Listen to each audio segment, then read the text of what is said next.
ওমর বললেন, ইয়া রাসূলুল্লাহ, হাবিবাল্লাহ, যতদিন ধরে আপনি ইসলাম প্রচার করছেন আজ পর্যন্ত এই কাবা শরীফের চাতালে একদিনও প্রকাশ্যে নামাজ পড়তে পারেননি।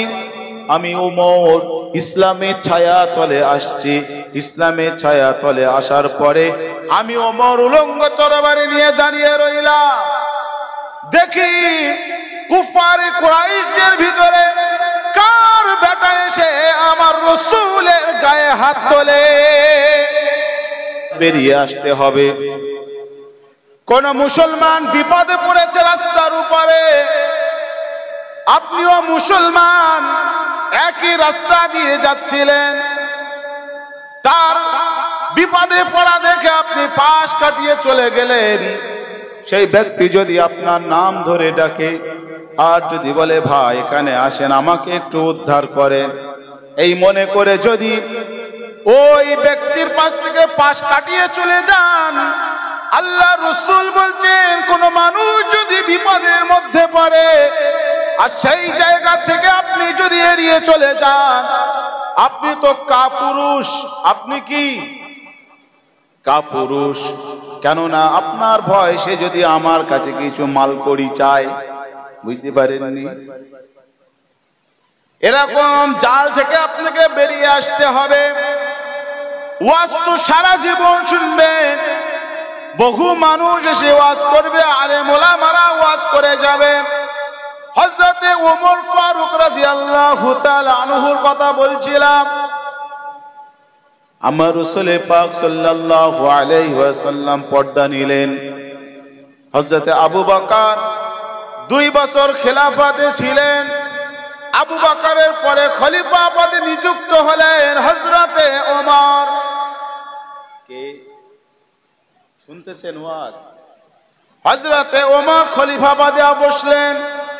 খলিফা পদে বসার সঙ্গে সঙ্গে এলান করে দিলেন, ও আমার রাসূলের সাহাবারা, ও আমার নবী পাকের উম্মতিরা, আমি ওমর, আমাকে খলিফা বলে কেউ ডেকো না, আমাকে আপনাদের দাস হিসাবে, আপনাদের চাকর হিসাবে আমাকে ডাকো। আজকের দিনে আমাদের মধ্যে যারা নেতা হয় তারা এরকম কথা বলে। সে বলে, তোর কিছু লাগলে আমার বাড়ি আসিস। আমি তো চাকর না, অনেক কষ্ট করে জিতেছি ভাই, ভোটের আগে 10 লাখ টাকা খরচা করতে হয়েছে, এমনি এমনি না। গুন্ডা মোস্তানদেরকে টাকা খাওয়াতে হয়েছে 15 লাখ, তারপরেই তো সেই বুথে গিয়ে দখল করেছিল। এদিকে নাই, এদিকে তো সব আল্লাহর ওলি, এদিকে কোনো ভোটের সময় ঝুট ঝামেলা হয় না। আমাদের বারাসাতের দিকে বড্ড ঝুট ঝামেলা হয়, সেই জন্য আমাদের দিকের কথা বললাম। ভোটের সময়ও মারামারি আছে না নাই? মুসলমানে মারামারি আছে না নাই? এই জাল থেকে আপনাকে বেরোতে হবে।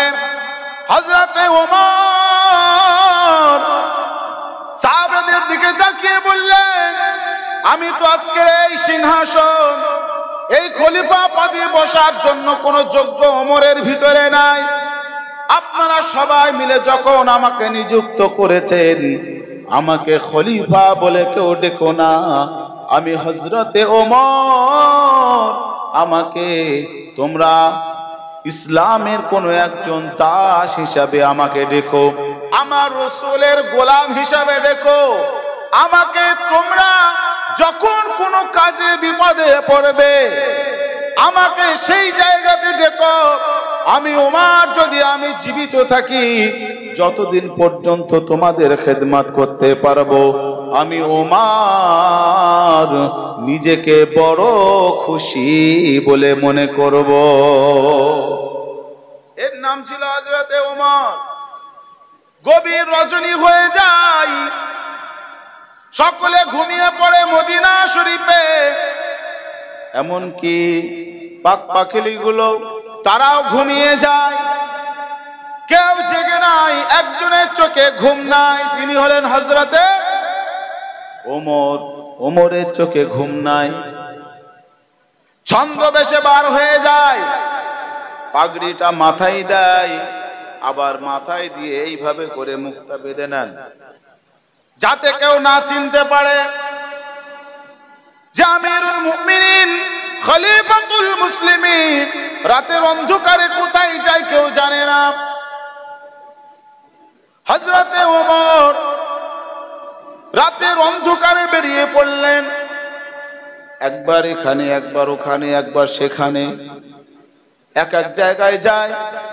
মানুষের অভাব অনটন যখন আসবে, কারোর বাড়িতে যদি কোনো অসুস্থ হয়, কোনো মানুষের যদি কোনো অভাব অনটনের মধ্যে পড়ে, সর্বপ্রথম রাতের বেলা তার পাঁচিলে বা তার দেয়ালে যদি আপনি কানটা ঠেকান, বুঝতে পারবেন না যে বাড়িতে খাবার নাই, চাল নাই, ডাল নাই। গভীর রজনীতে বাচ্চা কাচ্চা কাঁদতে শুরু করেছে, এরকম আছে না নাই? খিদে পেয়েছে কিন্তু বাপ খেতে দিতে পারে না। ওমর ওইগুলো দেখার জন্য, অনেক মানুষ হয়তো থাকবে আমার রাসূলের উম্মত, তারা হয়তো আমাকে বলতে লজ্জাবোধ করবে, তাই তারা আমার দরবারে আসার আগে আগে আমি ওমর, আমার দায়িত্ব আছে তার কাছে পৌঁছে যাওয়া। ওমর ঘুরতে বার হলেন, এ জেলা ও জেলা, সে জেলা করতে করতে একদিন ঘুরতে ঘুরতে চলে গেলেন বর্ডার এলাকায়। বর্ডার এলাকায় গিয়ে দেখলেন মরুভূমি, চতুর্দিকে মরুভূমি, আর ওই মরুভূমির মধ্যখানে একটা তাবু, ওই তাবুটা ছেঁড়া ফাটা তাবু, আর ওই ছেঁড়া দিয়ে ভিতরের আলো, তার বিচ্ছুরণ গুলো বাইরে বের হয়ে আসতেছে। ওমর ভাবলেন ওখানে হয়তো কোনো মদের ঠেক বা জুয়ার ঠেক ওখানে বসেছে। ওমর রেগে গেলেন, উলঙ্গ তরবারি বার করলেন, আজকের সব কটার খবর আছে না নাই। ওমর ছুটলেন, সেখানে গিয়ে দেখছেন কিনা ভিতরে একজন মহিলা আর তার 3খানা সন্তান। একজন মহিলা আর 3টে সন্তান। ওই মহিলা তার সন্তানগুলোকে সান্ত্বনা দিচ্ছে, বাবা তোমাদের জন্য এখনই রান্না হয়ে যাবে। একটা হাঁড়ির ভিতরে পানি দিয়েছে, কিন্তু পাথর দিয়েছে, আর ওইগুলোকে নাড়ছে, আর আওয়াজ হচ্ছে যে রান্না হচ্ছে। আর বাচ্চাগুলোকে ঘুম পাড়াই, মা বলছে বাচ্চারা তোমরা ঘুমাও। একটা বাচ্চা তার ভিতরে বলে ফেললো, আম্মা তুমি না বলেছিলে যে কাফেরের দেশে আছি, এই কাফেরের দেশে খাবার নাই, কিন্তু মুসলমানের দেশে গেলে খাবারের কোনো অভাব হবে না। তাই তো মা সকালবেলা চলে এসেছি ওমরের দেশে, এই মুসলমানের দেশে চলে এসেছি। সকাল থেকে দুপুর হয়ে গেল, কই খাবার তো দিলে না মা। আবারও দুপুর থেকে বিকেল হয়ে গেল, খাবার নিয়ে তো কেউ এলো না। আবার বিকেল থেকে সন্ধ্যা গড়িয়ে পড়লো, কেউ এলো না মা। এখন তো গভীর রজনী, এখনো পর্যন্ত আমাদের পেটে খাবার আসেনি। হযরতে ওমর বাইরে থেকে পুরো আওয়াজগুলো শুনছে, মা কেঁদে কেঁদে বলে, বাচ্চারা আমাকে তোমরা মা বলে দেখো না। আমি কি মা হওয়ার যোগ্য? আমি কি মা? আমি তোমাদেরকে আজ 3 দিন ধরে খাবার দিতে পারিনি। গাছের পাতা এটা সেটা খেয়েই পর্যন্ত তোমরা আছো, কিন্তু তোমাদেরকে খাবার দিতে পারিনি। তবে শুনে রাখো, আজ মুসলমানের দেশে এসেও যদি খানা না পায়, আর মুসলমানদের খলিফা হলেন হযরতে ওমর, কিয়ামতের ময়দানে ওই রাসূলুল্লাহ সাল্লাল্লাহু আলাইহি ওয়াসাল্লামের সামনে ওই ওমরের গলায় গামছা লাগিয়ে টানতে থাকবো। ওমরের কান্না চলে এসেছে, আর গায়ের লোমগুলো খাড়া হয়ে গেছে। আল্লাহ বলে কি, তারা আমার দেশে ঢুকেছে আমি ওমর জানি না, কিন্তু আজকের এসে বলছে কিয়ামতের ময়দানে রাসূলের সামনে আমাকে গলায় গামছা দিয়ে টানবে। আল্লাহ পাক রব্বুল আলামিনের কাছে দোয়া চাইছে, আল্লাহ আমি ওমরকে কেন এখনো পর্যন্ত বাঁচিয়ে রেখেছে? আমাকে কাল কিয়ামতের ময়দানে যদি রাসূলুল্লাহর সামনে আমাকে ছোট হতে হয়, এ ওমরের জীবনে কোনো রকমের মূল্য নাই। আর মা তার বাচ্চাগুলোকে সান্ত্বনা দিতে থাকে। ওমর আর দাঁড়ায় না, এক সেকেন্ড দাঁড়ায় না, দৌড়ে চলে আসে। খাদ্যের গোডাউন যেখানে আছে সেখানে গিয়ে ডাকছে, আসলাম এখনই বার হও, বার হও, এই উমারকে জাহান্নামের আগুন থেকে বাঁচাও। খাদিম আসলাম বার হয়ে আসলেন। বার হয়ে এসেও আমিরুল মুমিনিন, কি সমস্যা? এত গভীর রজনীতে আপনি কেন চেঁচান? ওমর বলছে, আসলাম তাড়াতাড়ি দে, গোডাউন থেকে আটার বস্তাটা মাথায় তুলে দে, আর কিছু খেজুর আমার একটা ব্যাগে করে দিয়ে দে। আমি যদি এখনই না যাই, আল্লাহর আদালতে আমি ওমর ধরা পড়ে যাব।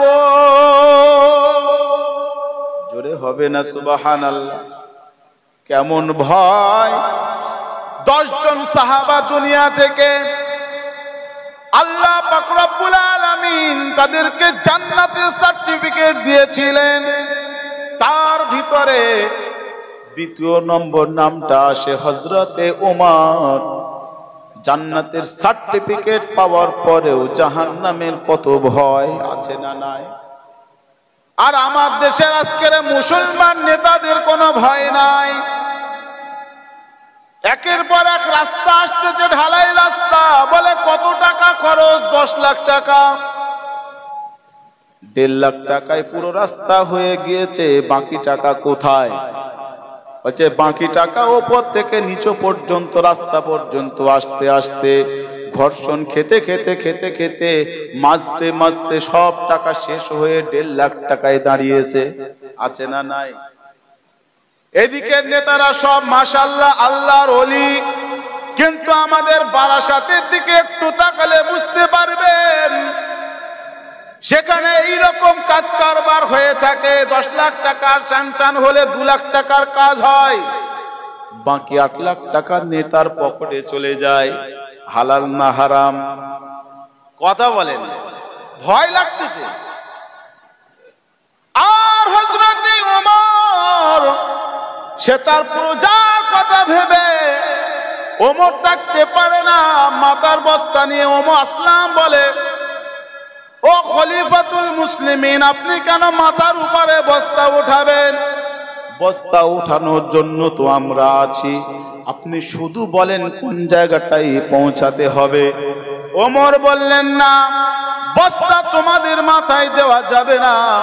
কেন না? ওই মহিলার কাছে যদি বস্তা আমি না নিয়ে যাই, আল্লাহর আদালতে আমি ধরা পড়ব। আসলাম বলে, না, হবে না, আমরা হলাম আপনার খাদেম, যদি আপনি আমাদেরকে আজকের বস্তা না উঠাতে দেন, আমি আসলাম চাকরি ছেড়ে দেব। ওমর বললেন, যদি বস্তা উঠানোর এমনই প্রয়োজন পড়ে, কিয়ামতের ময়দানে আমি ওমর, আমার একটা গুনার বস্তা হবে। তোমরা যদি আজকের আমার হাতে হাত দিয়ে ওয়াদা করতে পারো যে কিয়ামতের ময়দানে ওমরের গুনার বস্তাটা তুলবো, তাহলে আজকের আটার বস্তাটা আসলাম তুমি মাথায় নিতে পারো। আসলাম মাথাটা নিচু করে ঝরঝর করে কাঁদে আর আল্লাহকে বলে, আল্লাহ, এমন একজন খলিফা তুমি আমাদেরকে পাঠিয়েছো, ইসলামের ইতিহাসে স্বর্ণ করে লেখা হবে। আরেকটু জোরে হবে না? ওমর মাথার উপরে বস্তা নিলেন আর একটা ব্যাগের ভিতরে করে নিয়ে, কাপড়ের থলির ভিতরে করে খেজুর নিয়ে ছুটলেন। আকাশের উপরে একটা চাঁদ দাঁড়িয়েছিল। ওমরকে দেখে লজ্জা পেয়ে গেছে। ওই তাঁবুর পাশে গিয়েছে, তিনখানা বাচ্চা ততক্ষণে ঘুমিয়ে গেছে। মা বসে বসে কাঁদে। হযরতে ওমর ওই তাঁবুটার পাশে গিয়ে ডাকছে, মা, ও মা, একটু দরজাটা কি খোলা যাবে? ওই মহিলা মনে করে রাস্তা দিয়ে কোনো সায়েল, কোনো ভিক্ষুক, তারা হয়তো ওই রাস্তা দিয়ে যাচ্ছে, আমার কাছে কিছু চাইতে এসেছে। ওই মহিলা বলছে, ও পথিক, আমার কাছে খাওয়ার মতো কিছুই নাই যে আপনাকে দেব, আর আমাকে মা বলে ডেকো না। ওমর বলেন, ও মা, আপনাকে কিছু দিতে হবে না, আমি আপনার জন্য কিছু নিয়ে এসেছি মা। আমার কাছে কিছু আটা আছে আর খেজুর আছে, আপনার জন্য নিয়ে এসেছি। ওই মা দরজাটা খুলে দিলেন। হযরতে ওমর বলছেন, মা, আপনি আটা মাখান, ততক্ষণে আমি আপনার উনুনটা জ্বালিয়ে দেই। আমার দেশের নেতা পারবে? কথা বলে না। আমার দেশের নেতা পারবে না, আমরা নিজেরাই পারবো না। আমরা স্বামীরা যারা বাড়ি আসি সারাদিন কষ্ট করে, রাত্রের বেলা বাড়ি এসে যদি তরকারিতে একটু লবণ বেশি হয়েছে তো বউরে মার, আছে না নাই? বউকে গালাগালি করি, প্রকৃতপক্ষে স্ত্রীকে সম্মান করি না, প্রকৃতপক্ষে স্ত্রীদেরকে বলি না যে আমার প্রিয়তমা স্ত্রী, তুমি রান্না করেছো কত কষ্ট করে, হয়তোবা একটু লবণটা বেশি হয়েছে, তবে আজকের রান্নাটা খুবই সুন্দর হয়েছে, সুস্বাদু হয়েছে, তোমার রান্নার প্রশংসা করতে আমার ভালো লাগে। এই কথাটা বললে মনে হয় মারা যাবে, কিন্তু এসি পারি গালাগালি শুরু। কই রে, এটা রান্না হয়েছে, তরকারি না অন্য কিছু? বলতে বলতে শুরু। বউ যদি দ্বিতীয়বার বলে ফেলেছে যে একটু লবণ বেশি হয়েছে, পানি ঢেললাও, সাথে সাথে লাথি আছে না নাই? এই জাল থেকে আপনাকে বেরিয়ে আসতে হবে। অর্ধ পৃথিবীর খলিফা হযরতে ওমর ওই মহিলার উনুনটা জ্বালিয়ে দেয়। কিছুক্ষণ পরে রুটি হয়ে গেলে ওই মহিলাকে ওমর বলে, আম্মা, এই বাচ্চা দুইখানা আমার হাতে দিন, আমি ওই বাচ্চা দুইখানাকে আমি ওই খেজুর আর রুটি একটু খাওয়াতে থাকি। বাচ্চা দুইখানাকে নিয়ে হযরতে ওমর খাওয়ালেন। তারপরে মাকে বলছে, মা, এবার আপনি খেয়ে নিন।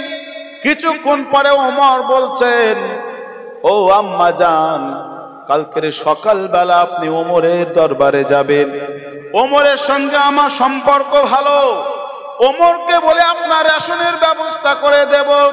ও মা, তুমি যদি হযরতে ওমরকে বলতে, তুমি তো আগে বলনি, তুমি কেন এসেছো? সেই সময় মা বলছে, তুমি কি জানো না রাসূলের হাদিসকে? তুমি জানো না রাসূলের হাদিস হলো, প্রজারা তাদের কথা রাজাকে বলবে না, রাজা তারা প্রজার অভাব অনটন অভিযোগগুলো তারা শুনতে আসবে। ওমরের আরো চমকে গেছে দিল, এ তো রাসূলের হাদিস পর্যন্ত জানে। মা কাল সকাল হবে, ওমরের কাছে চলে আসবে, ওমরের সঙ্গে আমার সম্পর্ক ভালো, তবে ওমরের সঙ্গে বলে আপনাকে রেশনের ব্যবস্থা করে দেব। এমন সময় ওই মহিলা বলছে, আপনি কে? রাসূলের উম্মতরা কি, রাসূলের সাহাবারা কি আপনাকে চেনে না? বলছে, হ্যাঁ চেনে। আপনার মতো মানুষ থাকতে ওমর কিভাবে খলিফা হয়? সুবহানাল্লাহ বলেন। আপনার মতো মানুষ থাকতে ওমর কি করে খলিফা হয়? আমি কাল সকালে যাব আর ওমরকে ঘাট ধরে খলিফা পদ থেকে নিচে নামিয়ে আনবো। সুবহানাল্লাহ বলেন। প্রতিবাদের ভাষা হবে এমন, যখনই কোন রকমের সামাজিকতার দিক দিয়ে, আপনার রাজনৈতিক, ধর্মনৈতিক, সমাজ ব্যবস্থা সব কিছুর উপরে যখন কোপ আসতে থাকবে, ইসলামের শরিয়াতের বিধান হলো সাথে সাথে তার প্রতিবাদ করা। কেননা শরিয়াত কোনোদিন হারাম মাল খেতে বলেনি, শরিয়াত কোনোদিন আপনাকে অসৎ পথে চলতে বলেনি।